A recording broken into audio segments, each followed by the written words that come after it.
Hello students, how are you? Wish you will be fine at your home now this time, guys. Guys, as you know that your chapter consumer behavior, the theory of consumer behavior is going on, and in this chapter the topic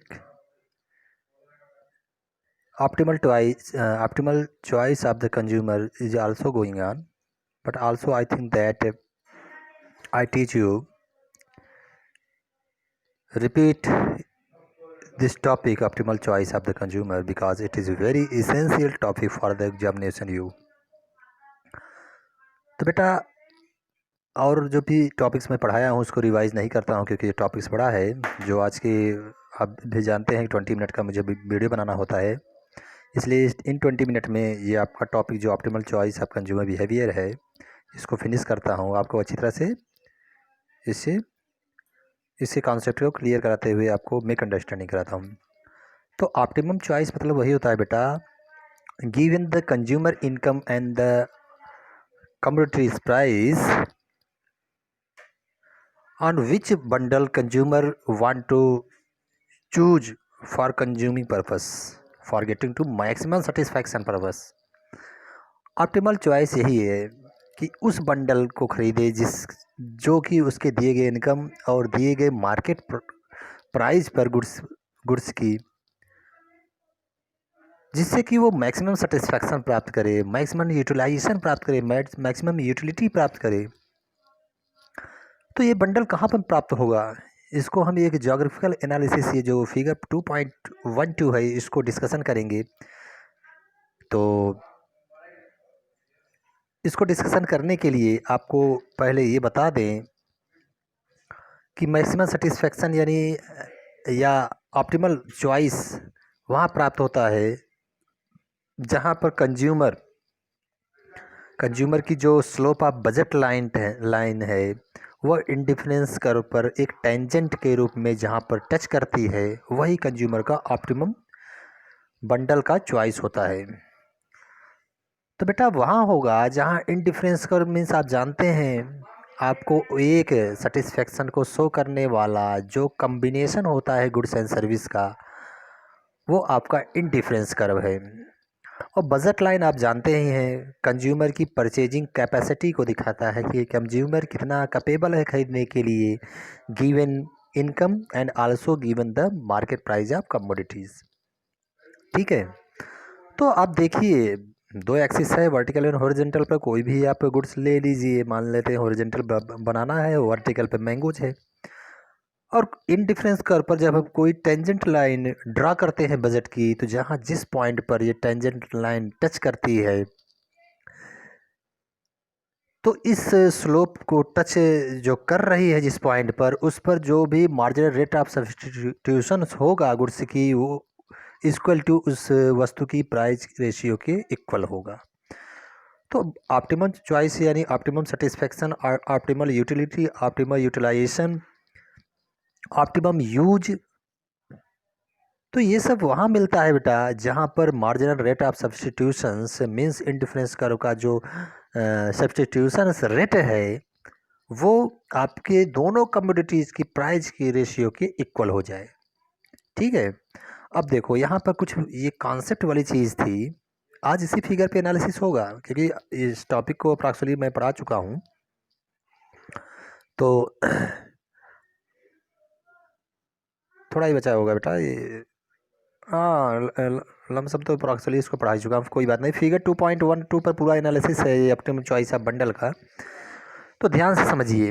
देखो ये जो figure 2.12 है इसमें दो commodities लिए गए हैं, एक हॉरिजॉन्टल पर एक वर्टिकल पर, बनाना and mangoes.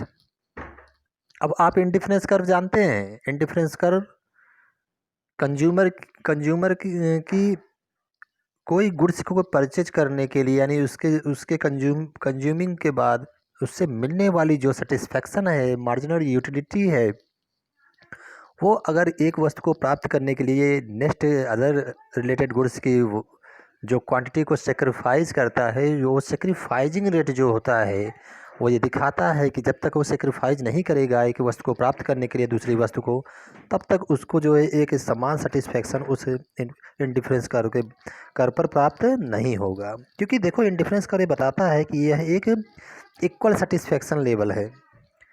Equal satisfaction level means ये होता है कि उस इंडिफरेंस कर्व पर जितने भी हज़ारों बंडल दिए गए हैं उस पर कंज्यूमर की सेटिस्फेक्शन लेवल कंज्यूम करने अगर उन बंडलों में से कोई भी बंडल को वो कंज्यूम करे तो उस पर समान सेटिस्फेक्शन प्राप्त होता है। तो एक वस्तु की एक एडिशनल यूनिट कंज्यूम करने के लिए जो भी उसकी रिक्वायरमेंट वांट होगी, चॉइस होगी, वो एडिशनल जो है जब तक बेटा वो सेक्रीफाइस नहीं करेगा तब तो वह एक अपर सेटिस्फेक्शन वाले बंडल को प्राप्त कर लेगा। इसलिए तो समान सेटिस्फेक्शन लेवल को इंडिफरेंस कर को नहीं शो करता। अच्छा, समान तभी करेगा जब एक एडिशनल बनाना की यूनिट प्राप्त करने के लिए जितने मैंगोज की हम यूनिट को सेक्रीफाइस करते हैं। तो बनाना के प्राप्त करने के लिए हमें मैंगोज की सेक्रीफाइस अगर जब तक नहीं करते हैं तब तक हम एक ही इंडिफरेंस के एक ही सेटिस्फेक्शन लेवल पर हम नहीं बने रहते। तो ये तो रहा इंडिफरेंस कर्व हुआ। इस इंडिफरेंस कर्व ये सेटिस्फेक्शन लेवल को शो करता है। What is the indifference curve, कोई पूछे? Indifference curve shows the satisfaction level of many combination of goods and service. Okay, हजारों जो लाखों आपके गुड्स एंड सर्विस का कम्बिनेशन बनेगा यानी बंडल बनेगा, वो इक्वल सेटिस्फेक्शन लेवल को शो करने वाला एक कर्व होता है। What is the budget line? Budget line is the budget line shows the purchasing capacity of consumer in the given income and the commodities price. Sorry. तो आप budget line और difference कर का डिफिनेशन अच्छी तरह समझ गए होंगे। अब चलते हैं कि ऑप्टिमम चॉइस कहाँ प्राप्त होता है। देखो बेटा, जो मार्जिनल रेट ऑफ सब्सटीट्यूशंस है delta Y upon delta x, x means अगर बनाना, वाई मीन्स मैंगो समझते हैं, तो marginal rate of substitutions delta Y upon delta x ये आपका इंडिफरेंस कर्व का एक एडिशनल यूनिट बनाना की कंज्यूम करने के लिए मैंगोज की सेक्रीफाइस रेट को शो करता है। ये तो इंडिफरेंस कर्व का एक लेफ्ट टू राइट शिफ्टिंग को शो करता है, यानी एक वस्तु को प्राप्त करने के लिए एडिशनल गुड्स की जो सेक्रीफाइसिंग रेट है शो करता है। तो ये रेट बेटा और कंज्यूमर की बजट यानी कंज्यूमर गिवन इनकम पर जो भी given income and given commodities price पर जो उसकी परचेजिंग कैपेसिटी है वह क्या है, वह प्राइस दोनों गुड्स की प्राइस की रेशियो के इक्वल है। तो marginal rate of substitutions delta Y upon delta x equal to given the price of commodities on the market price is equal to px upon py, where both equal on the particular time, that is called where the consumer is getting to optimum satisfaction, optimum choice of the bundle। ठीक है, जहाँ पर margin rate of substitutions और commodities price ratio जहाँ पर equal हो जाया करती है, और ये कहाँ होगी? जब इंडिफरेंस कर बजट लाइन को जहाँ टच करती है, यानी जो बजट लाइन है वह इंडिफरेंस कर्व पर एक टेंजेंट के रूप में यानी एक खींची गई स्पर्श रेखा हो जाती है, और जहाँ वो स्पर्श टच करती है वो टच पॉइंट ही ऑप्टिमम कंज्यूमर का रिप्रेजेंटेटिव करने वाला ये बंडल होता है। ठीक है, अच्छा इसमें ये डिस्कशन करना था। देखो, कहीं ऐसा भी हो सकता है जहाँ पर इंडिफरेंस कर बजट लाइन को टच नहीं करती हो, बल्कि वो उसको इंटरसेक्ट करती हो। अच्छा, यहाँ सी और डी पॉइंट पे देख लीजिए। तो इसमें पहले तो आप ये समझ लीजिए कि आपकी बजट तो अधिक है, लेकिन आपको जो है ये यहाँ परचेजिंग करने के लिए आप जो चॉइस किए हैं ये स्काई ब्लू वाला जो एक सेटिस्फेक्शन लेवल है जिस पे हज़ारों बंडल ड्रा कर सकते हो। तो इसको देखिए, पहले बजट आपकी तो ये सेटिस्फेक्शन जो इंडिफरेंस कर का लेवल है इससे अधिक है, लेकिन आप अगर मान लेते हैं कि आप दिए गए इनकम में कम ही उन वस्तुओं को परचेज करना चाहते हैं, तो इसके नीचे वाला जो भी इंडिफरेंस कर्व होगा यानी जो ब्लैक कलर का उसके नीचे होगा तो कम सेटिस्फेक्शन प्रोवाइड करेगा given the income and market price पर।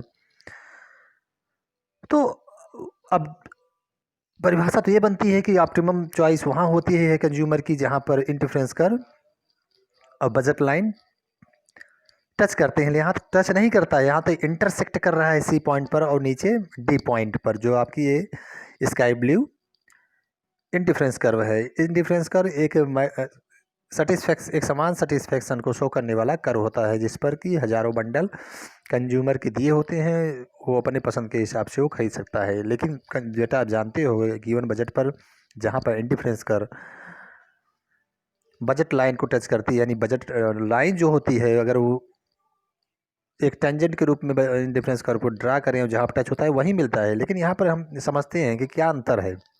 क्या नीचे वाले डिफरेंस कर जो बजट लाइन को इंटरसेक्ट करते हैं उस पर ऑप्टिमम सेटिस्फेक्शन या ऑप्टिमम चूज बंडल के होते हैं या नहीं, यही हमें टेस्ट करना है, यहाँ पर इसको समझना है। तो सी और डी पॉइंट देखो, ये भी तो इंटरसेक्ट कर रहे हैं डिफरेंस सॉरी बजट लाइन को। लेकिन इन पॉइंटों पर बेटा आपका जो ये बजट लाइन है वो डिफरेंस कर पर एक टेंजेंट नहीं है, बल्कि ये इंटरसेक्ट कर दिया। तो इंटरसेक्ट पॉइंट जो सी है मान लेते हैं, सी पॉइंट पर क्या है, सी पॉइंट की जो इंडिफरेंस कर्व की मार्जिनल रेट ऑफ सब्स्टिट्यूशन है is the greater compare to the budget slope of budget line. Means जो भी मार्जिनल रेट ऑफ सब्स्टिट्यूशन होगा सी पॉइंट पर delta Y upon delta x is greater than price ratio of the commodities, यानी P X upon P Y. तो यहाँ पर consumer की substitution दर मानी प्रतिस्थापन दर जो है, यानी कि एक वस्तु को प्राप्त करने के लिए दूसरी वस्तु जो सेक्रीफाइसिंग रेट है is greater than compare to the commodities price, यानी कमोडिटीज जो रेशियो है पी एक्स पी टू है उससे अधिक है। यानी एक अतिरिक्त इकाई प्राप्त करने के लिए दूसरे मैंगो की इकाई त्यागने की दर बहुत तीव्र है, इंटेंसिटी है compare to the price ratio. तो यहाँ पर मैक्सिमम सेटिस्फेक्शन प्राप्त नहीं होगा।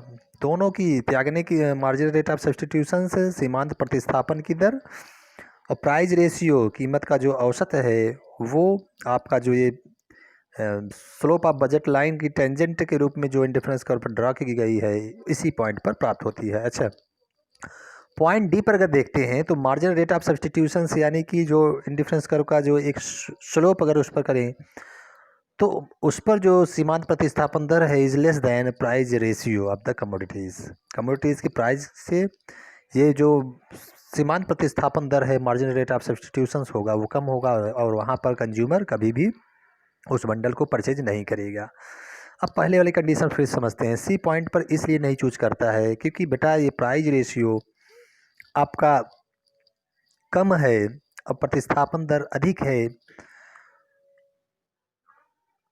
तो कम प्रतिस्थापन दर पर अधिक कम कीमत पर और अधिक प्रतिस्थापन दर पर कंज्यूमर को एक इक्विलिब्रियम कंडीशन में नहीं लाता है, क्योंकि एक अतिरिक्त इकाई प्राप्त करने के लिए वह मैंगोज की अधिक इकाई त्याग कर देता है compare to the price ratio. कोई एक रेशनल कंज्यूमर ऐसा होता है कि कीमत का जो दे उससे अधिक कोई वस्तु की इकाई त्याग दे दूसरी वस्तु की, तो इससे उसे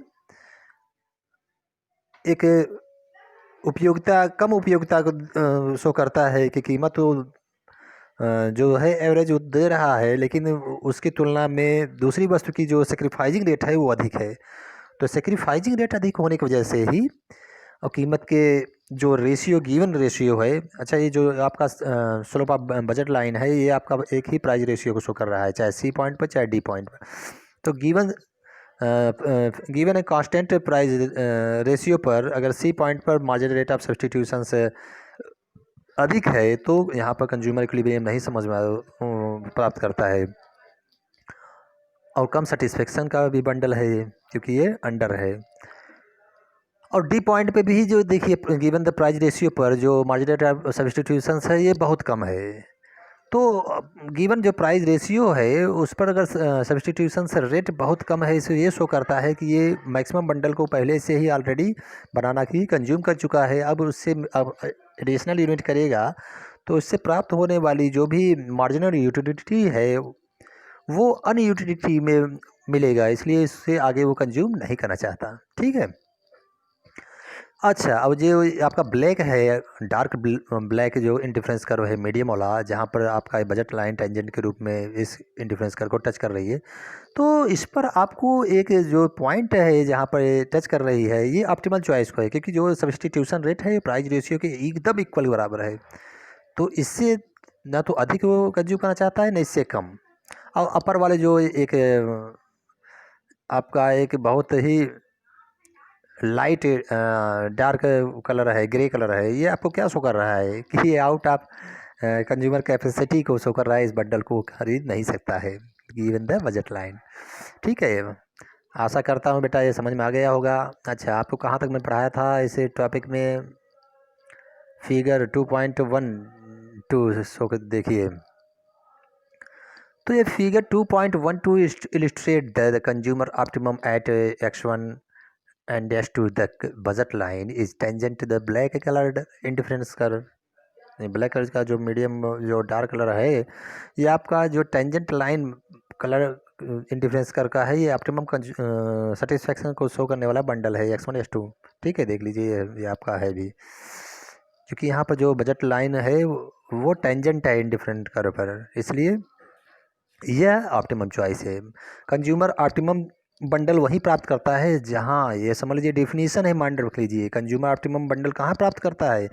जहां slope of budget line is as the tangent of the any indifference curve. किसी भी इंडिफरेंस कर्व पर अगर बजट लाइन एक टेंजेंट के रूप में ड्रा होती है, उस टच पॉइंट को ही कंज्यूमर वहाँ पर ऑप्टिमम बंडल यानी optimum choice, optimum satisfaction, optimum utility प्राप्त करता है। The first thing to note is that the difference curve just touching the budget line is the highest possible indifference curve given the consumer budget। तो यहाँ पर एक point भी ध्यान देना होगा, तो बजट लाइन जो जस्ट टचिंग कर रही है इंडिफरेंस कर्व पर, और वो हाईएस्ट हो, ये नहीं कि कहीं इंडिफरेंस कर्व कहीं बजट लाइन इंडिफरेंस कर्व को इंटरसेक्ट कर रही है तो हम ये समझ लें कि ये भी टच कर रही है, ये नहीं। बजट लाइन का जो टेंजेंट होना चाहिए वो हाईएस्ट इंडिफरेंस कर्व को नीचे की तरफ बजट लाइन आपको टच करते हुए अपर साइड अगर इंडिफरेंस कर्व कोई यानी जस्ट उसके ऊपर इंडिफरेंस कर्व होता है और बजट लाइन उस पर जो है टेंजेंट के रूप में खींची गई तिरछी रेखा के रूप में, टच पॉइंट के रूप में, स्पर्श रेखा के रूप में होनी चाहिए, और ये हाईएस्ट इंडिफरेंस कर्व का एक पॉसिबल बंडल होना चाहिए। और ये कंज्यूमर बजट के दिए हुए कंज्यूमर बजट पर होना चाहिए, given the consumers budget. Consumer budget पर आपका हाईएस्ट इंडिफरेंस कर्व वही होगा जो बजट लाइन आपको एक टेंजेंट के रूप में ड्रा की हुई कोई एक रेखा मिलती है। Bundle on the indifference curve above this sorry bundles on the indifference curve above this. अगर कोई बंडल इस इंडिफरेंस कर्व के एबव अगर ड्रा किया गया, यानी कोई इंडिफरेंस कर्व इसके एबव है, like the grey one are not affordable, क्योंकि ये वहन नहीं कर सकता है कंज्यूमर, ये बहुत डियरनेस है, बहुत एक कॉस्टली है, given the consumer capacity, consumer budget and also given the market price. Points on the indifference curves below this like the blue one are certainly inferior to the points on the indifference curve। देखो बेटा, ये inferior gifts को दिखाता है, जो कि नीचे आपको इंडिफरेंस कर्व को एक स्काई ब्लू या ब्लू कलर के ड्रा किया गया है, बता रहा है कंज्यूमर की इनकम कभी मान लीजिए अधिक हो जाती है, क्योंकि यहाँ पर अधिक भी है ना बजट लाइन। ये आपका स्काई ब्लू जो इंडिफरेंस कर्व है, ये वस्तुओं के बंडल को शो करने वाला एक समान सेटिस्फेक्शन का लेवल है। तो आपकी जो इनकम है, यहाँ बजट लाइन है, परचेजिंग कैपेसिटी है गुड्स एंड सर्विस की, वो ये ग्रे ये स्काई ब्लू कलर की जो इंडिफरेंस कर्व है, इस पर दिए गए जो भी वस्तु का बंडल होगा, वस्तुएं होंगी, वो बहुत हीन होंगी, यानी वो गिफिन वस्तु होंगी, इसलिए वो उसको खरीदना नहीं चाहता है, सोचता है कि मेरी इनकम तो लेवल अब अधिक है, मैं क्यों अपनी गिफिन वस्तु को परचेज करूं। वो तुच्छ समझने लगता है इन वस्तुओं को, और वो चाहता है कि अपने दिए गए इनकम और मार्केट प्राइस पर उनका कमोडिटीज़ की मैक्सिमम वाले अपने इनकम के अकॉर्डिंग ही मैं मैक्सिमम बंडल वालों को परचेज करूं, और ना कि लोवेस्ट वाले वस्तुओं को खरीदूं जो कि गिवन हो चुके हैं। तो point on the indifference curve below like the blue one are certainly inferior to the points on the indifference curve. तो नीचे वाला जो भी इंडिफरेंस कर्व होंगे वो गिवन वस्तु को शो करते हैं, क्योंकि कंज्यूमर की इनकम अब बढ़ चुकी है, इसलिए वो गिवन वस्तु को कंज्यूम नहीं करना चाहता। Just touching the budget line, जहाँ पर आपका ये बजट लाइन टच कर रहा है, यानी जो इंटरसेक्ट कर रहा है, वो इन्फीरियर है स्काई ब्लू वाला। टचिंग तो नहीं कर रहा है, इंटरसेक्ट कर रहा है, यहाँ पर आपको टचिंग कर रहा है, बता दिया। सॉरी, फिर से बताते हैं। Points on the difference curve below this like the blue one are certainly inferior to the points on the indifference curve. अच्छा,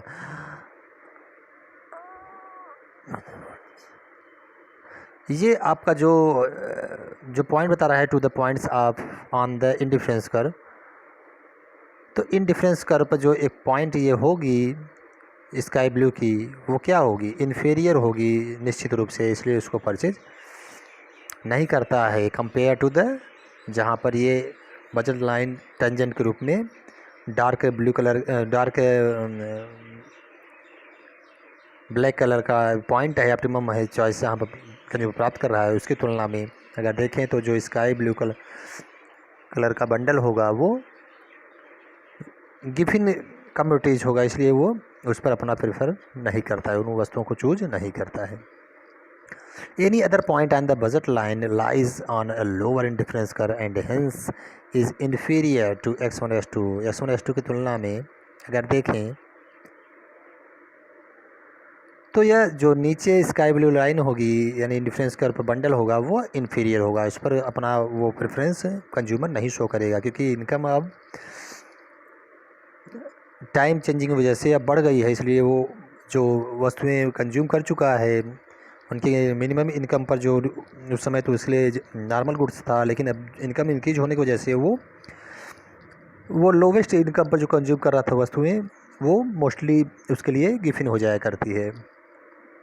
Therefore X1S2 is the consumers optimum bundle. तो ये जो X1S2 बंडल है, जहाँ पर ये slope of budget line tangent के रूप में डिफरेंस कर पर है, एक ब्लैक कलर का जो डार्क कलर का एक डिफरेंस कर है, यहीं पर आपका कंज्यूमर का ऑप्टिमम बंडल होगा। ठीक है। In the previous section we studied the choice problem of the consumer and derive the consumer optimum bundle given the price of goods. तो प्रीवियस जो सेक्शन अनुभाग होगा, खंड होगा, इसमें हम लोग क्या पढ़े थे? हम लोग पढ़े कि कंज्यूमर का जो चॉइस है, प्रॉब्लम है, किस बंडल को परचेज करे, तो बेटा यही है जिस पर उसकी प्राइस रेशियो कमोडिटीज़ की और उसकी marginal rate of substitutions indifference कर का वो जहाँ इक्वल होते हैं, यानी जो सेक्रीफाइजिंग रेट है वो प्राइस रेशियो के बराबर होता है, वहीं पर कंज्यूमर का ऑप्टिमम सेटिस्फैक्शन वाला बंडल होता है। यही हम लोग पिछले जो प्रीवियस सेक्शन था उसमें पढ़े थे। कंज्यूमर कहाँ पर अपनी चॉइस, किस बंडलों को चॉइस करने के लिए अपनी प्रॉब्लम समझता है और अपनी प्रॉब्लम को सॉल्व करता है। तो इसके लिए हम लोग ने डिराइव किया था consumer optimum bundle given the price of goods. तो इससे हम यहाँ पर डिराइव किए कि कंज्यूमर, देखिए यहाँ पर कहाँ पर मैक्सिमम सेटिस्फेक्शन वाले बंडल, यानी मैक्सिमम ऑप्टिमम सेटिस्फेक्शन और ऑप्टिमम चॉइस वाला बंडल कहाँ पर कंज्यूमर अपना परचेज करता है। तो मार्जिनल रेट ऑफ सब्सटीट्यूशंस यानी इंडिफरेंस कर्व का जो स्लोप है is equal to the price ratio of commodities means slope of budget line. जहाँ पर दोनों टच करते हैं वहीं पर आपका ऑप्टिमम चॉइस होता है। The consumers income and her preference, consumer income और प्रेफरेंस और प्राइस जो गुड्स की होंगी, other goods and related goods की, तो वो कांस्टेंट होनी चाहिए। It was observed that the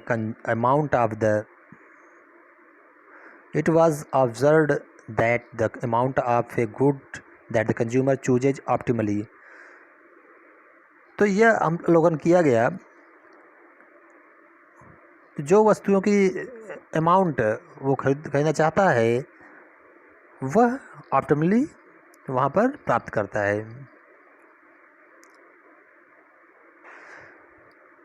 यानी कि कभी भी वो अपने गिवन इनकम एंड प्राइस पर वह हमेशा चाहता है कि ऑप्टिमली वाला बंडल को ही परचेज करे और उन्हीं वस्तुओं को ही खरीदता है। Depends on the price of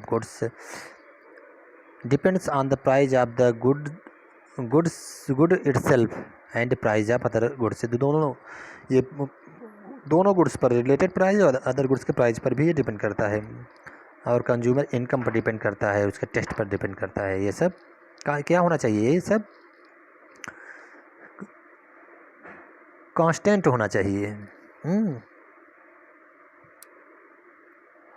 the quantity of A commodity that a consumer is willing to buy that is able to afford a given price of commodity, the consumer taste and preference is called demand for the commodity। देखो अभी तक ऊपर जो था वो आपका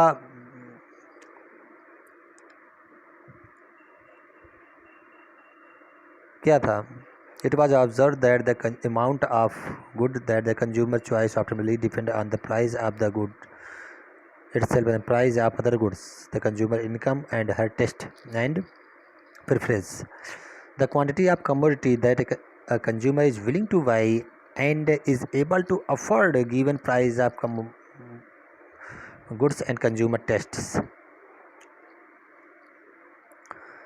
तो यहाँ पर दो है कि जो डिमांड का लॉ लगता है वो कहता है बेटा demand is the function of price and all the factors is already constant. अगर सभी फैक्टर कांस्टेंट रखते हुए उस वस्तु की कीमत और उस वस्तु की मांग के संबंध देखें तो यह इन्वर्स रिलेशनशिप होता है, डिमांड का रूल है। और डिमांड उसे कहते हैं जो चारों फैक्टरों के द्वारा उस वस्तु को प्रभावित करते हैं। Demand is the function of Px, Py, Ya, and Ta। वही यहाँ दोनों पर डिस्कशन किया गया है। When one or more of these variables changes the quantity of goods chosen by the consumer is likely to change as well। कह रहा है इसमें से कोई भी फैक्टर अगर चेंज होता है तो वह उन वस्तु की डिमांड को इम्पैक्टेड करता है।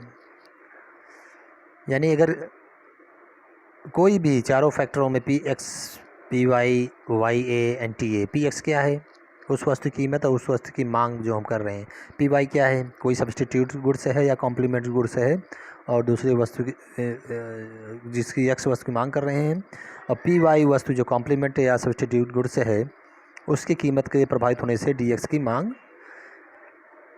इम्पैक्टेड होती है।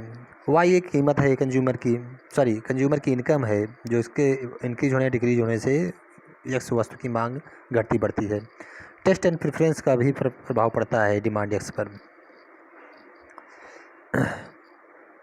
तो here we shall change one of these variables at a time and study how the amount of goods chosen by the consumer is related to the variable.